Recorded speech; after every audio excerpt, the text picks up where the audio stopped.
আমি এখন বিএনপি হয়ে বলি না, আমাদের শহীদ জিয়াউর রহমান এখন এই জনপ্রিয় দলটাকে অনেকভাবেই করতেছে এবং তারাও অনেক পাগলের মতো হয়ে গেছে, সব দুইটাই সত্য।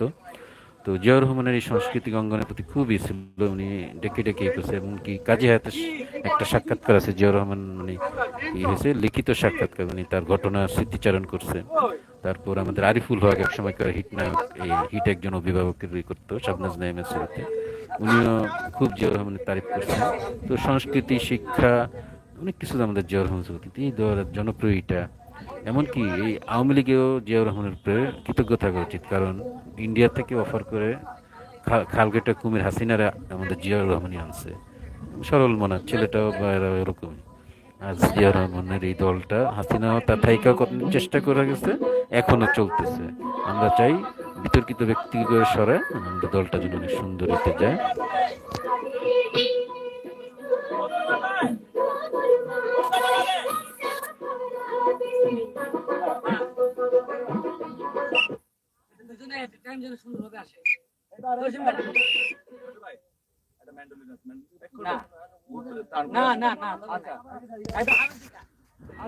দিলজন একটু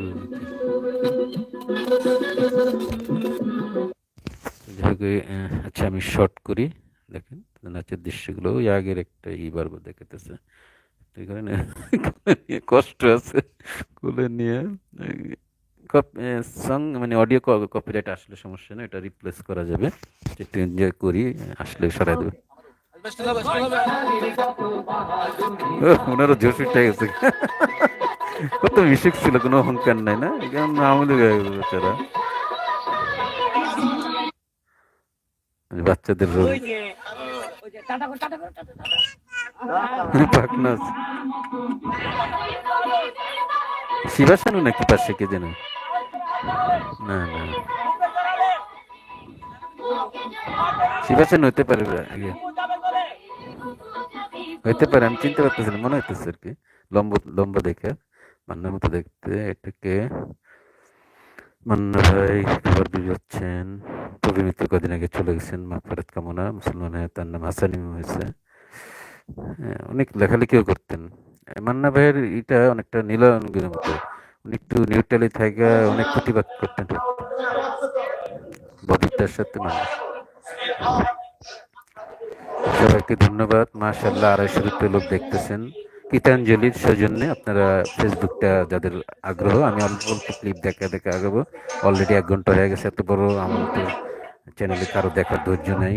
এই স্ট্যান্ড বাই দিয়ে একজন দেখে চলে যায়, ওই যে যায় ওর তো গীতা তাকে 500 পারে না, 100 পারে না, 500 না, 100 পারে।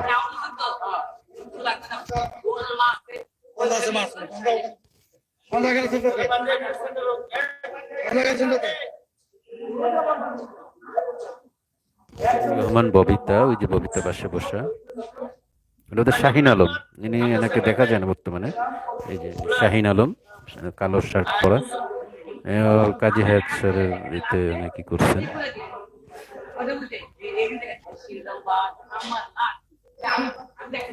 ডাইরেক্টর কত কর্ডিয়ালি সব বুঝাই দিতেছেন। ববিতা, এভারগ্রিন ববিতা। তো এদের আমি একটু আলাদা রেসপেক্ট করি, এদের কারণ আমাদের প্রিয় জহিরান স্যার, হ্যাঁ, যে বুদ্ধিজীবী একজন, শহীদুল্লাহ কায়সার, তাদের তাদের একটা ফ্যামিলিরই অনেকদিন বিদেশি ছিল। এই তাদের ভাষ্যের মধ্যে এই চাপেই, ফ্যাসিস্টের চাপেই থাকতে পারে না, তাদের অত রোল করতে পারতো না। এখনো এবার অভিনয় ক্ষমতা যথেষ্ট, মুখটা একটু হয়ে গেছে, স্ট্রোক টেস্ট্রোক করছিল ববিতা। আর তার কথা রিসেন্ট একটু আছে, আমি দেখি, চেষ্টা করবো দেখাতে।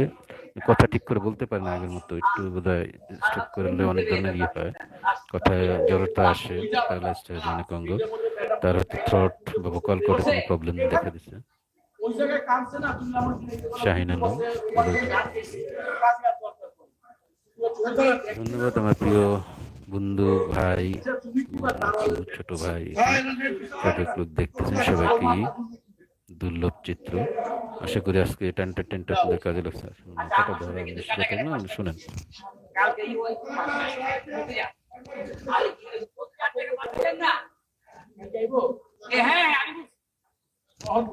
আজকে আজকে সর্দিতে আইসে আবার আমার সাথে গেছে, আজকে তো হইব না, কালকে কালকে আমি বলবো যে ঠিক আছে।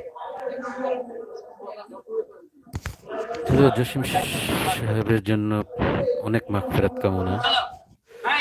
ভালো মনের মানুষ ছিল এবং আমাদের উল্লেখ্য যে ফিল্মে যে অ্যাকশন বা ডিজিটালাইজেশন করা বা যখন এই হাসিনা ডিজিটালও ছিল না, এটা আমাদের জসিম সাহেবের এই অ্যাকশন মুভি ফাইটিং এগুলো উনি প্রথম প্রবক্তা না কি বলে এটাকে উনি প্রথমেই করেন আর কি।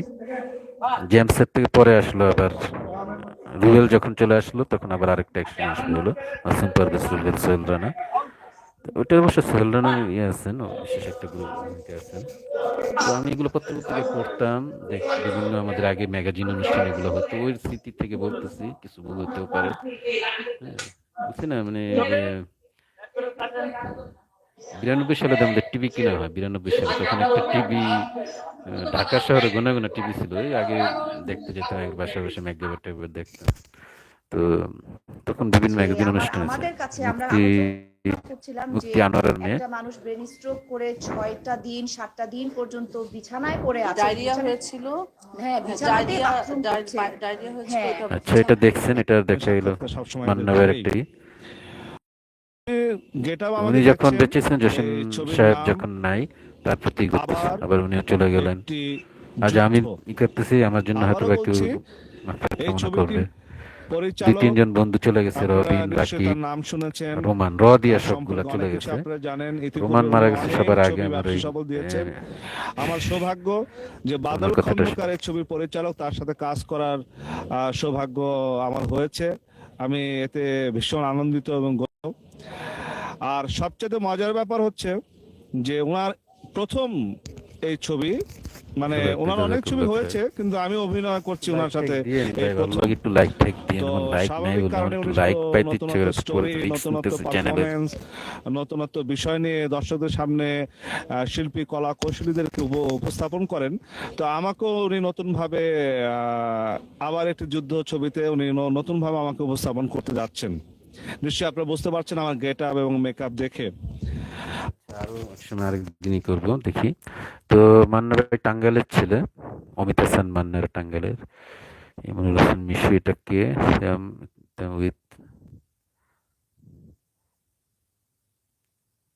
আচ্ছা, মান্নাবের বড় বোনের ছেলের গান, এটা তো কপিরাইট আসতে পারে।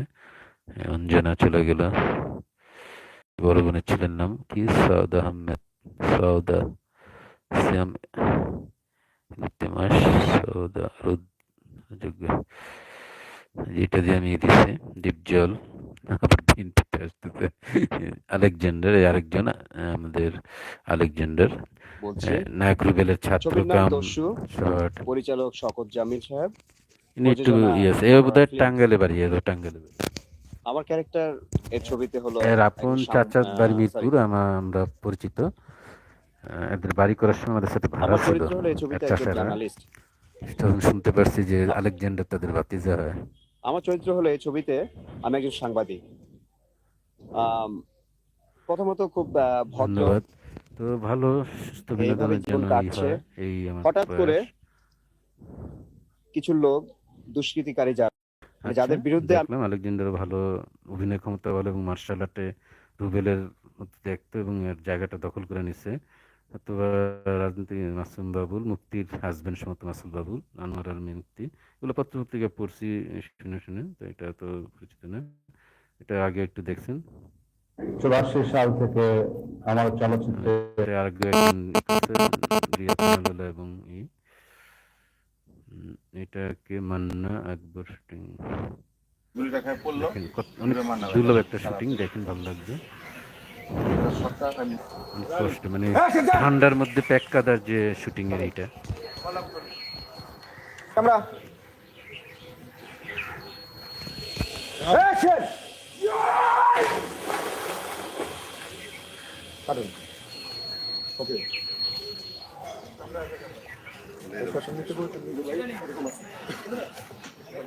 বাইরে তখন লাগলো মান্না ভাই সকালে এখানে এই মুহূর্তে জিনিসটা কম বুঝি